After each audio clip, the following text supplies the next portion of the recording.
राजर्षी छत्रपती शाहू महाराजांनी फक्त कोल्हापूर आणि महाराष्ट्रालाच नाही तर देशाला आदर्शवत असे विचार आपल्या कृतीतून दिले. शेती, महिला संरक्षण, शिक्षण, संगीत, उद्योग, कला, क्रीडा असं एकही क्षेत्र नाही ज्यामध्ये शाहू महाराजांनी आदर्श घालून दिला नसेल. संपूर्ण देशाला प्रेरणादायी असलेल्या लोकराजाची जयंती उत्तर प्रदेशमधील कुर्मी समाज सामाजिक उत्थान संस्था यांच्या वतीनं प्रयागराज इथं मोठ्या उत्साहात साजरी करण्यात आली. या कार्यक्रमाला कोल्हापूरचे मराठा जागृती मंच पानिपतचे राष्ट्रीय समन्वयक मिलिंद पाटील प्रमुख पाहुणे म्हणून उपस्थित होते.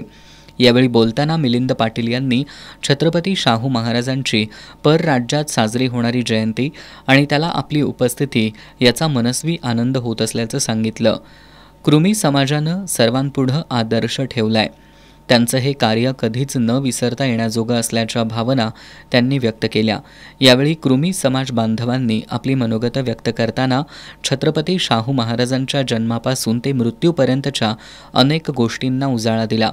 यामध्ये आयुष्यातील गंगाराम कांबळे, सर्व जातींच्या वसतिगृहाची निर्मिती, शैक्षणिक कार्य, राधानगरी धरण, डॉक्टर बाबासाहेब आंबेडकर यांच्याशी असलेले ऋणानुबंध अशा अनेक गोष्टींना त्यांनी उजाळा दिला.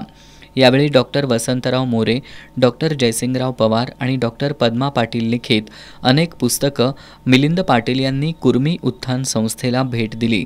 यासह डॉक्टर अल्पना चौगुले यांचं शिवराज्याभिषेक चित्र आणि राजर्षी शाहू महाराज यांच्या प्रतिमेचं वाटप उपस्थितांना करण्यात आलं. याप्रसंगी गुणवंत विद्यार्थ्यांचा मान्यवरांच्या हस्ते सत्कार करण्यात आला. यावेळी कुर्मी समाजाचे हिंदलाल शिंगरोर, अजित सिंग, सत्येंद्र सिंग, वीरेंद्र सिंग, भारत सिंग, ज्ञानप्रकाश सिंग आदींसह मराठा जागृती मंच पानिपत कोल्हापूरचे सदस्य उपस्थित होते.